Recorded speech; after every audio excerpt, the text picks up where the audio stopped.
Om Ajnanatimirandhasya Jnananjanashalakaya Chakshurunmilitam Yena Tasmai Shri Gurave Namaha.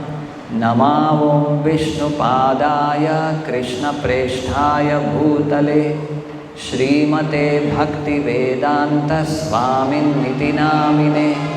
Namaste Saraswate Deve Gauravani Pracharine Nirvishesha Shunyavadi Paschatya Deshatarine Jaya Shri Krishna Chaitanya Prabhu Nityananda Shri Advaita Gadadhara Shri Vasadi Gaura Bhakta Vrinda Hare Krishna Krishna Krishna Hare Hare Hare Rama Rama Rama Hare Hare. So here we are seeing, we have begun the 4th canto of the Srimad Bhagavatam. In the first portion, there is a description of Swayambhuva Manu and his children. It may be Swayambhuva Manu and all of his children. He has 5 children, 3 daughters and 2 sons. And none of them are ordinary souls. They are very exalted personalities. In the previous chapters we saw one of Swayambhuva Manu's daughter, Devahuti, giving birth to Lord Kapila, who is the Supreme Lord himself. Oh, is it that? Okay, one daughter, she gave birth to the Supreme Lord. No, the other daughters, they are also not ordinary. So here we are seeing the description of another daughter of Swayambhuva Manu, whose name is Akuti. Akuti, Prasuti and Devahuti. So Devahuti's story we have sufficiently heard. So now we will be hearing about Akuti. So Akuti, here it is stated that she was given, in the previous verses it was stated how she was given, her hand was given to Prajapati Ruchi on one condition. What was that condition? That the child, the son born to her, should be brought back and given to Swayambhuva Manu. On that condition, Swayambhuva Manu offered his daughter Akuti to Prajapati Ruchi, because he was aware of this. Her daughter will be the Supreme Lord himself. So, on this condition, and of course there are many other reasons behind it, and on this condition she was offered to Prajapati Ruchi, and so both of them, Prajapati Ruchi and Akuti, they begot 2 children. So that's what we are seeing in today's verse. So one boy and one girl, but they are very special. Their relationship is not something ordinary. Just like one boy and one girl is born to a certain set of parents, brothers and sisters, we say. No, here that's not the case. This case is something special. They are not brothers and sisters. Yes, tayo purushaha sakshat. Tayo, among the 2, one is purushaha sakshat, Vishnur yajna swarupadrik, the Supreme Personality of Godhead himself, who appeared in the name or in the whatever, the form of Yajna. Another name of Lord Vishnu is Yajna. So that's the male child. And then Yastri Sadakshina Bhuter, the Lord's Bhuti or Bhute, that's the goddess of fortune referring to. Her name was Dakshina. The girl child's name was Dakshina. So Ruchi and Akuti's children, they were Yajna and Dakshina. They are none other than the Supreme Personality of Godhead Himself and the Goddess of Fortune. Or in simple terms to say, Lord Narayana and Lakshmi both appear through Akuti. Amsha Bhuta Anapayini. So, Anapayini means never to be separated. Lord Narayana and Mother Lakshmi, the Supreme Personality of Godhead and the Goddess of Fortune, are never to be separated. So here, let us try to understand this.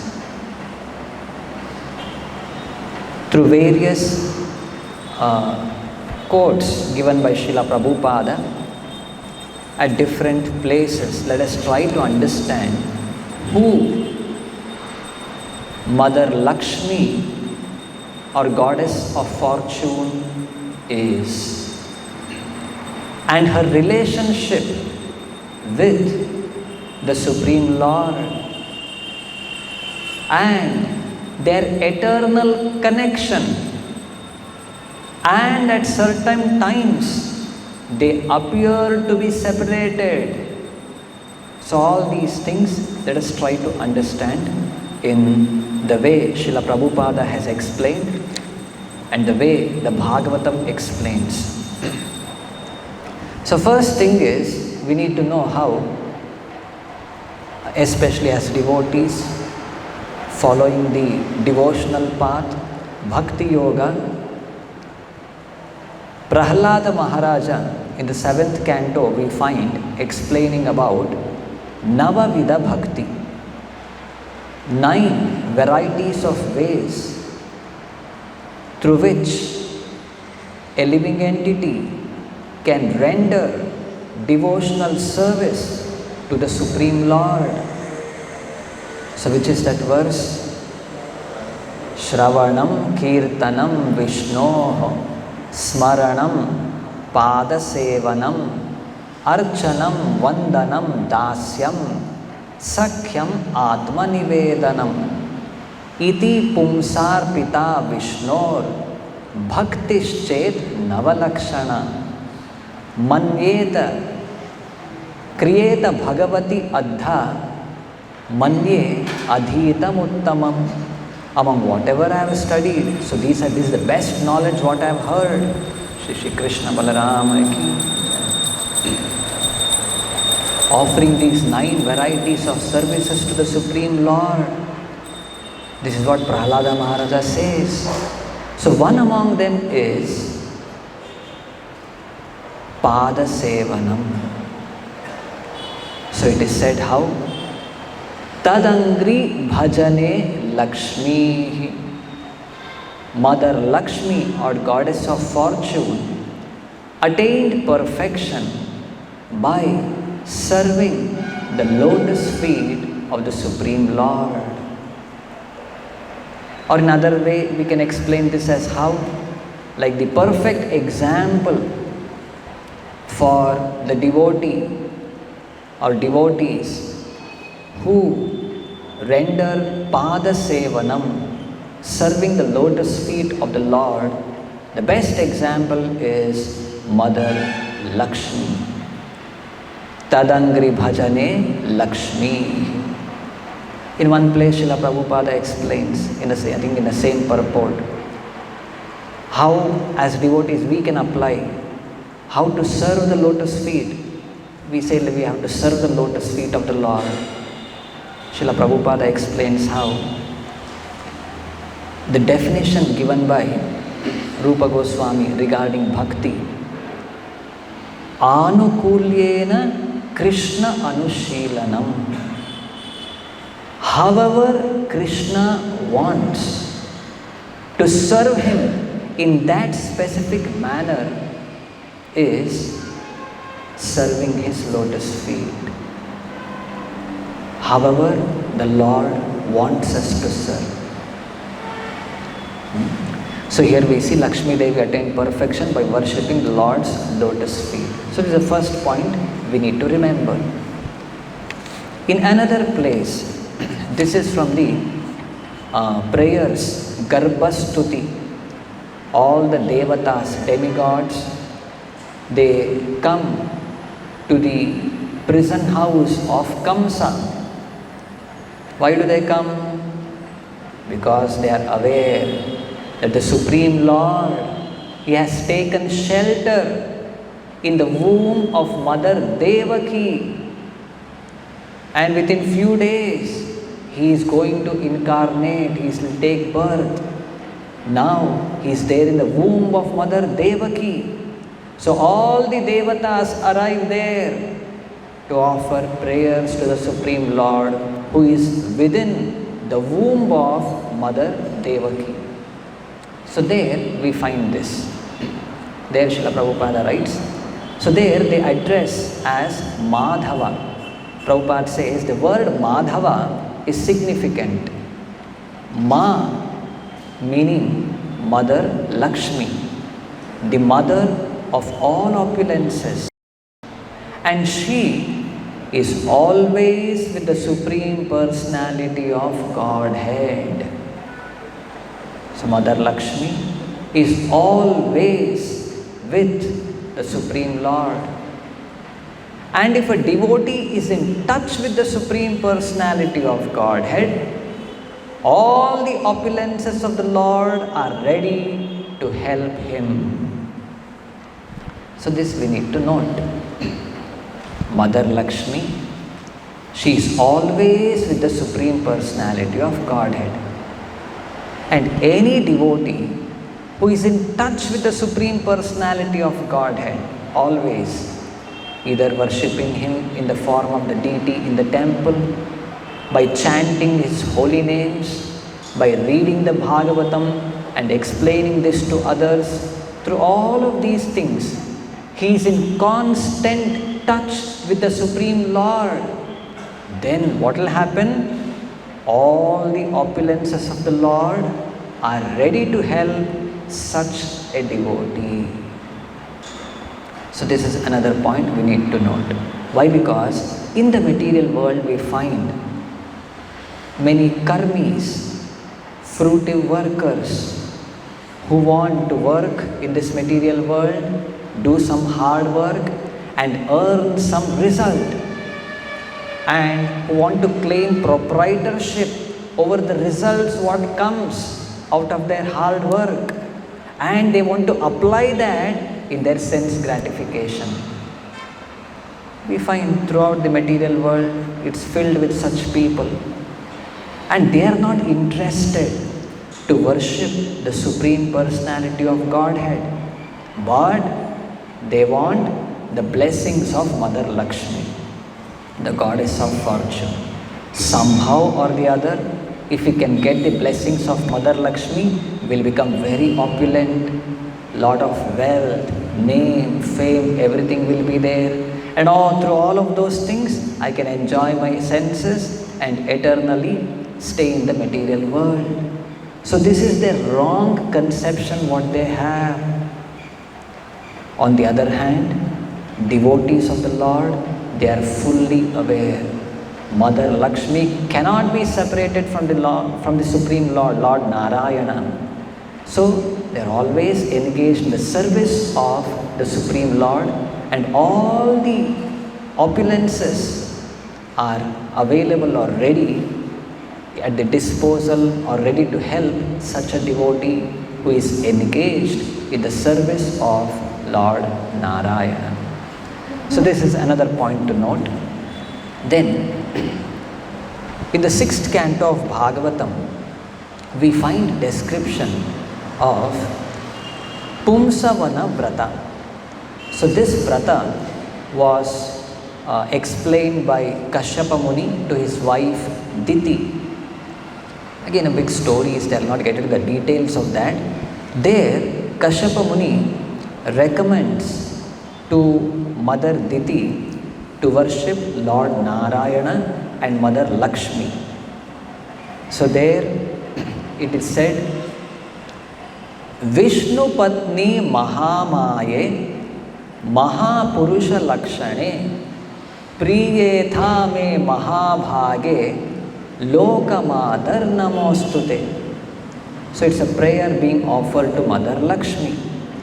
There in the purport Srila Prabhupada writes, since Mother Lakshmi, the goddess of fortune, is the Lord's very precious potency, she is addressed here as Mahamaye, Vishnu Patni Mahamaye.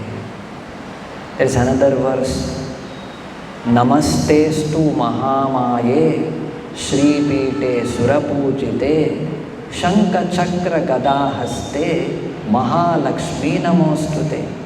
Like that, there also she is addressed as Mahamaye. Why is this? Let us see. The word Maya means Shakti. The word Maya meaning Shakti. Lord Vishnu, the Supreme, cannot exhibit his power everywhere without his principal energy.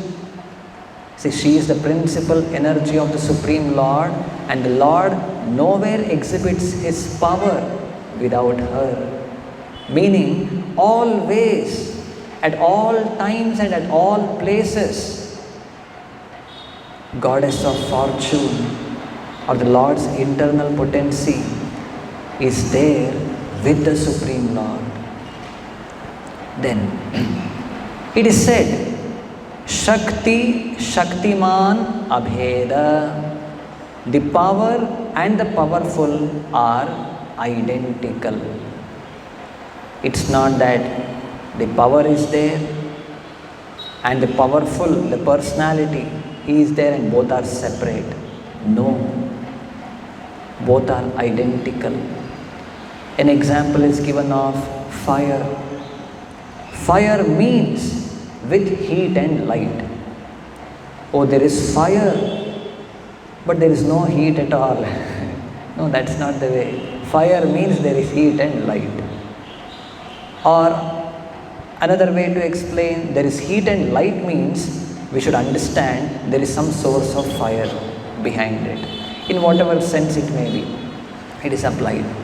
So likewise, the Goddess of Fortune is always with the Supreme Lord and Abheda, Shakti, Shaktiman, Abheda.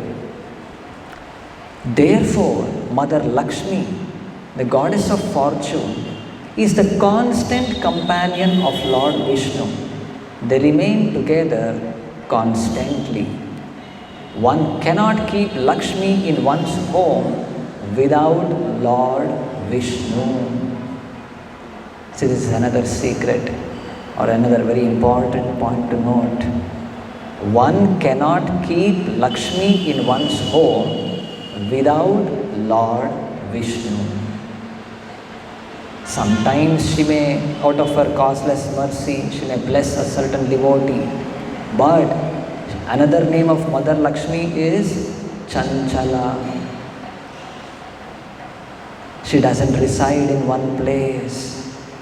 If at all a devotee is constantly worshipping Lord Narayana, she remains there because her husband is there and she is not separated from him. She constantly resides there. On the other hand, a person who is averse to devotional service to the Supreme Lord, Mother Lakshmi, does not reside there.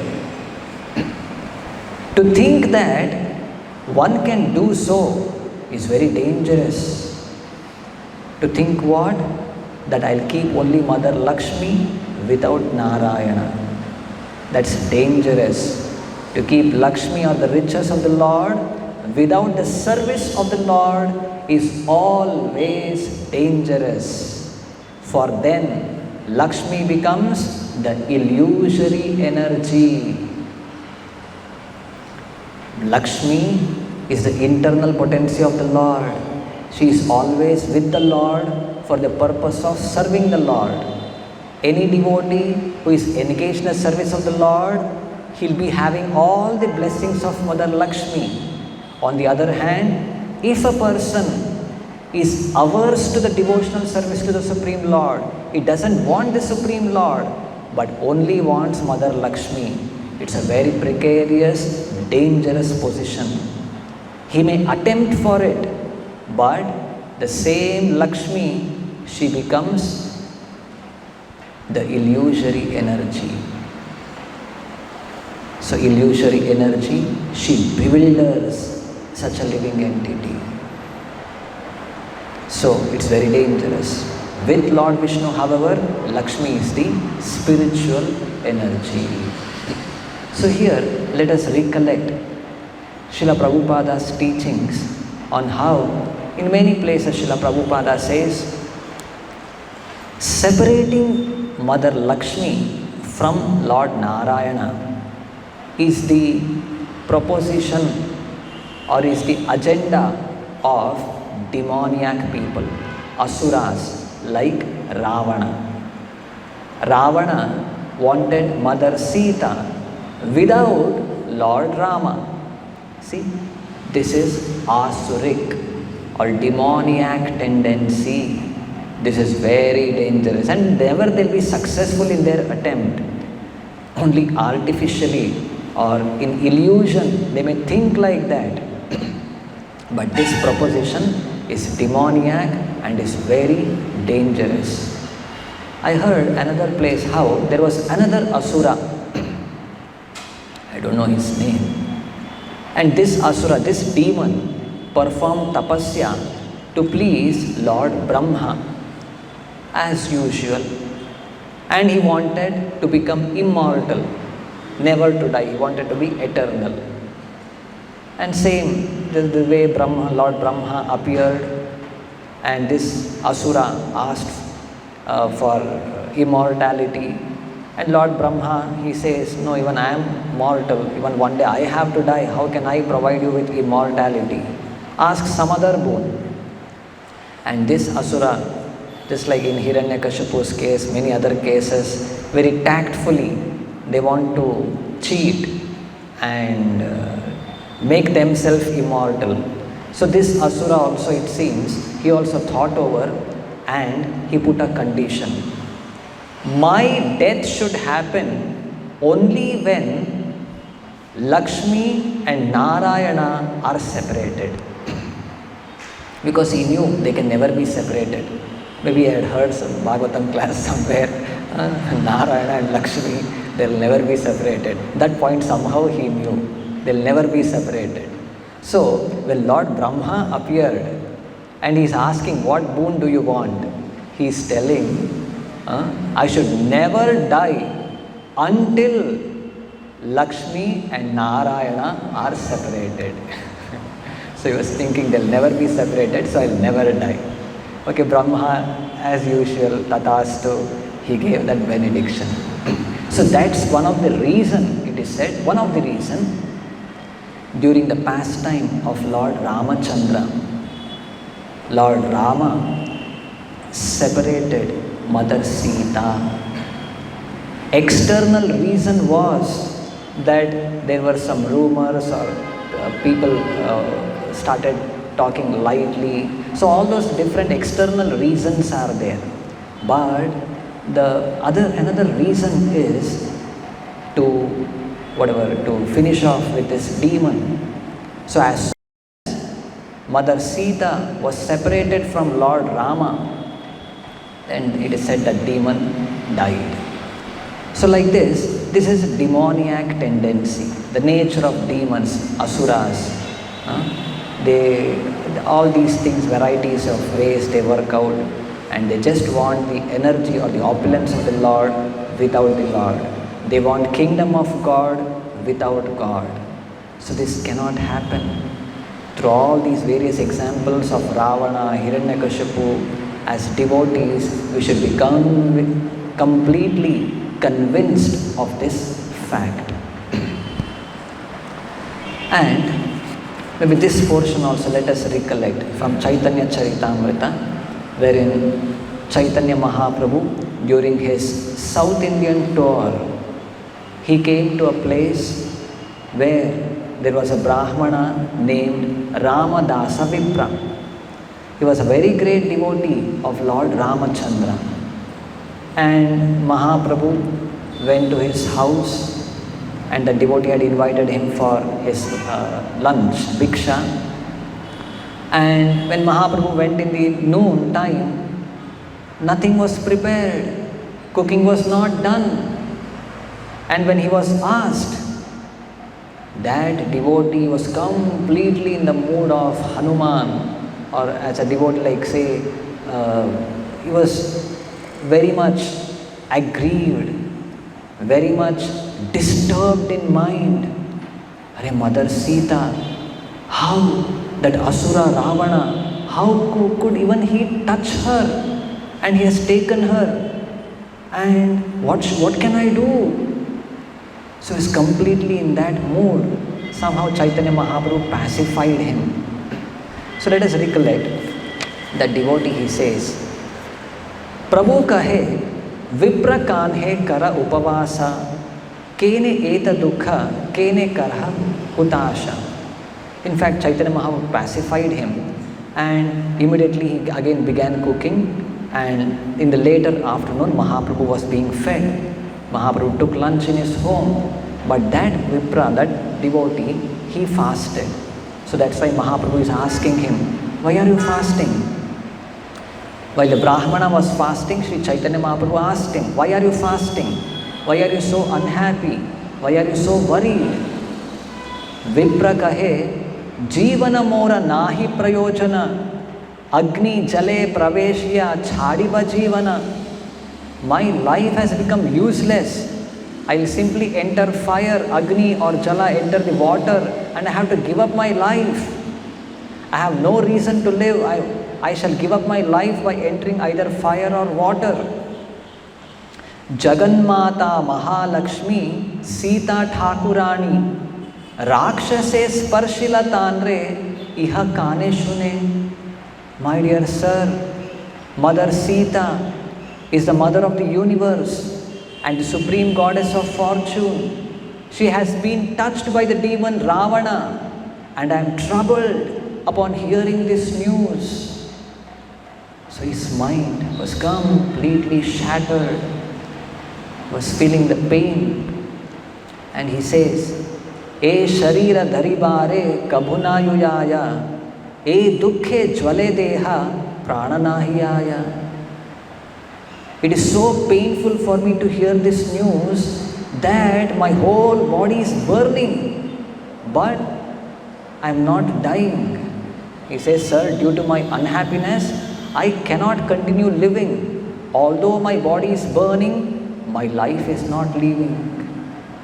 So that was the pain he was undergoing by the thought that Mother Sita is being separated now from Lord Rama, and that demon Ravana, he has touched her, taken her away. So this was the way he was thinking. And then, of course, Mahaprabhu convinced him, no, actually this is not the truth. Mother Sita, she can never be touched by Ravana. She is the goddess of fortune. It is the illusory form of Mother Sita who was taken away by Ravana. Mother Sita was given under the care of Agni or fire god. Later, after the battlefield, when Mother Sita, in the pretext of Agni Pravesha, she entered fire. At that point of time, the Maya Sita, so she was replaced with, again, Mother Sita was brought back and given to Lord Rama. So all these things nicely Mahaprabhu explains, and he, of course, he again went to another place, brought back some palm leaves of Kurma Purana, explaining all these narrations. Then the Brahmana became very satisfied. So this is another point we need to remember. Maybe one last point. In 1977, in the month of January, so that was the year Srila Prabhupada left this planet. And during that time, Prabhupada was not keeping his in good health also. So still he was traveling to different places. In fact, not just locally or nearby places. He even attempted to go to London. Again, because of severe health issues, again he came back. So Srila Prabhupada, during that time also, all devotees, they used to come, take consultation from him, explain the various problems in their centers, try to understand the priorities of Srila Prabhupada, what pleased Prabhupada most. So all these things used to happen. Prabhupada also always he was ready to answer all questions, give instructions, and set priorities for his organization, and all of these things we find. In the month of January 1977, Srila Prabhupada writes a letter to all the ISKCON centers, to all temple presidents. There he writes that in our centers there should be sufficient stock of food grains. There should be sufficient stock of prasadam, and prasadam distribution should happen nicely. Nice cooks should be engaged, and regularly, and we should see to it that they should cook nice items. They should be always engaged, offered to the Lord, and be distributed to the guests. And then Srila Prabhupada says the specific details also in this famous letter. The cooks prepare 10-20 servings at a time. And what servings? Generally we distribute khichdi, some simple prasadam. Prabhupada says, puris, sabji, you can add halwa, pakoras, all of these things. And visitors must be supplied immediately. Whenever a gentleman comes, he must be served. As the 20 servings are being distributed, immediately the cooks prepare another 20 servings and store it. At the end of the day, if no one comes, our own men will take. There is no loss. You cannot say it is finished, it is not yet cooked, there is no supply for cooking. No. This must be enforced rigidly. The temple is managed by Srimati Radharani, Lakshmi ji. So, why should there be want? Our philosophy is, if anyone comes, let him take prasada, chant Hare Krishna, and be happy. So this is what Srila Prabhupada expresses, gives instructions to all temple leaders. Our temples, this is managed by Mother Lakshmi or Srimati Radharani, who is the goddess of fortune. There should be no want. So if at all externally we feel something lacking or whatever, so there may be some reasons for the Supreme Lord, maybe to teach us a lesson or whatever higher purposes. But as devotees, internally we should be convinced with this fact. Wherever the Supreme Lord is there and devotees are engaged in His service, there is no scarcity. Mother Lakshmi's complete blessings, as in another quote we read, all the opulences of the Lord are ready to help such a devotee. So this confidence a devotee should have and go ahead in all the activities of preaching work. So we'll end with this. Grantraj Srimad Bhagavatam ki, Srila Prabhupada ki.